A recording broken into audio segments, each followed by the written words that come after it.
Hello प्यारे बच्चों, मैं डिम्पल कटारिया आप सबका वेलकम करती हूँ अक्षय एकेडमी यूट्यूब चैनल पर। बच्चों, आज हम यहाँ पर 8वीं कक्षा गणित विषय का कार्यपत्रक करेंगे, जिसमें हमारे पास कॉन्सेप्ट है ऋणात्मक परिमेय संख्याएं का। ये कार्यपत्रक तीसरे नंबर का है और ये हमें 13 अप्रैल 2021 को मिलेगा। आज हम इसमें ऋणात्मक संख्याओं के बारे में, ऋणात्मक परिमेय संख्याओं के बारे में समझेंगे। तो उसको समझने के लिए हम यहाँ पर कुछ उदाहरणों की सहायता लेते हैं, जिसमें हमारे पास सबसे पहले है कि ईशा ने बैंक से 1500 रुपये निकाले। अब बच्चों, जब 1500 रुपये निकाले गए हैं, यानी कि बैंक में जितने भी रुपए थे उनमें से कम हो गए हैं। तो कम हो गए हैं, इसलिए हम 1500 के आगे माइनस का चिन्ह यहाँ पर लगा देंगे। तो ये हमारे पास ऋणात्मक परिमेय संख्या का उदाहरण होगा। और इसी प्रकार से एक दूसरा कथन है, जैसे कि पेट्रोलियम की जो खान है वो समुद्र तल से 120 सही 3/5 किलोमीटर नीचे है।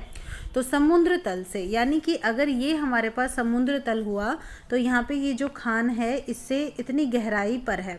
तो इतनी गहराई पर है, तो ये जो गहराई है यहाँ पर हम माइनस में लेंगे, तो यहाँ पर ये माइनस हो जाएगा। अगर ये खान समुद्र तल की गहराई, समुद्र तल से ऊपर की ओर होती तो हम इसको प्लस में ले लेते। ठीक है।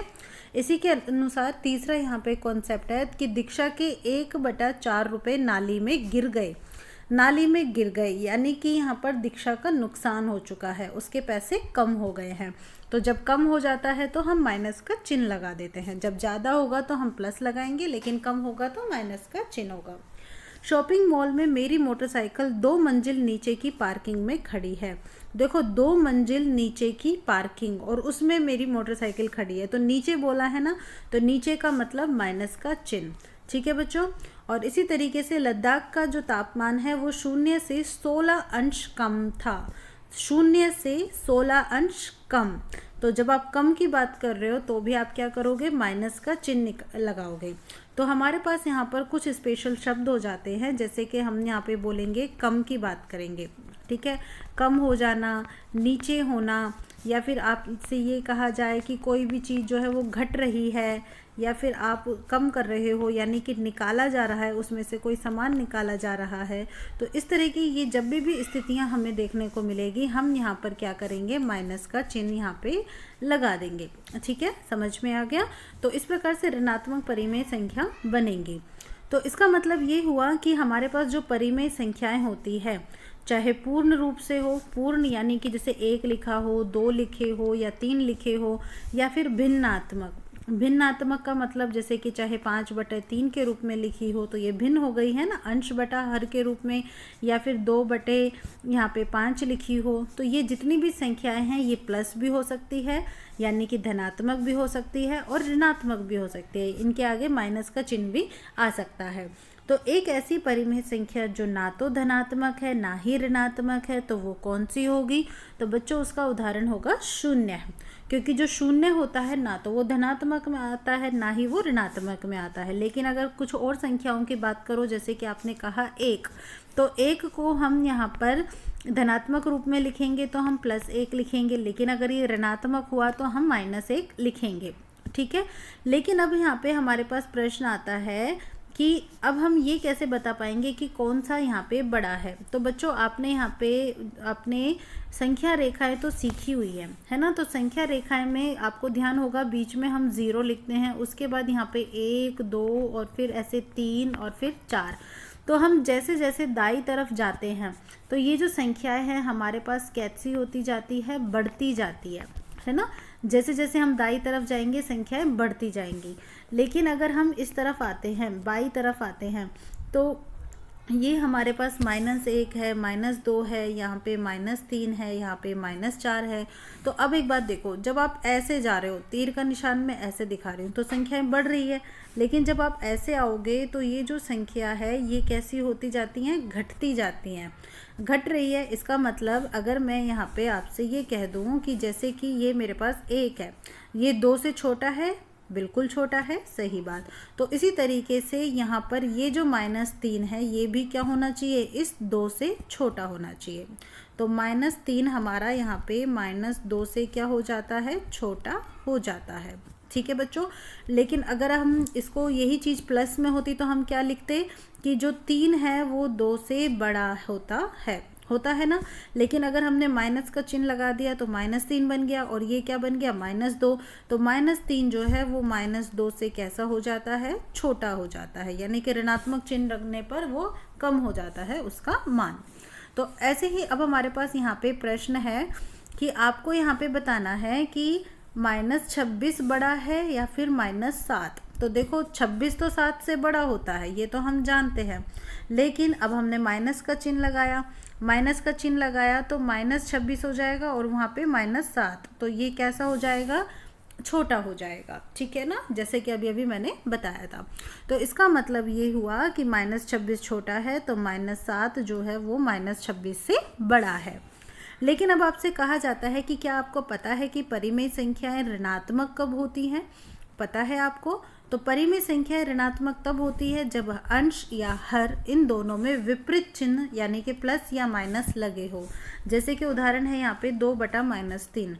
तो देखो 2 तो आपके पास प्लस का है लेकिन -3 है, तो इसके अनुसार ये आपके पास यहाँ पे क्या बन जाती है संख्या, माइनस में, और ये 2/3, तो ये ऋणात्मक हो गई। इसी प्रकार से अगला उदाहरण है, इसमें -5/7 है। अब आइए हम ऋणात्मक परिमेय संख्याओं के अन्य पहलुओं को भी समझते हैं। जैसे कि आपसे कहा जा रहा है कौन सी संख्या बड़ी है, -5/7 या फिर 5/-7।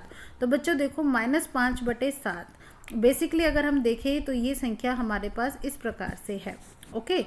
और जो दूसरी संख्या है हमारे पास 5/-7, तो ये भी संख्या हमारे पास -5/7 के रूप में है, ठीक है। तो दोनों ही संख्या कैसी है, बराबर है, क्योंकि अगर हम -5/7 को -1/1 से गुना करते हैं तो ये हमारे पास यहाँ पे 5/-7 के बराबर हो जाता है। तो ये दोनों बिल्कुल बराबर है। अब ऐसे ही हम यहाँ पर और प्रश्न देखते हैं और उनकी तुलना करते हैं।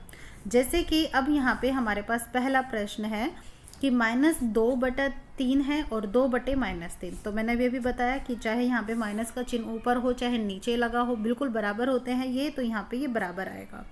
ऐसे ही दूसरा प्रश्न देखिए 0/100।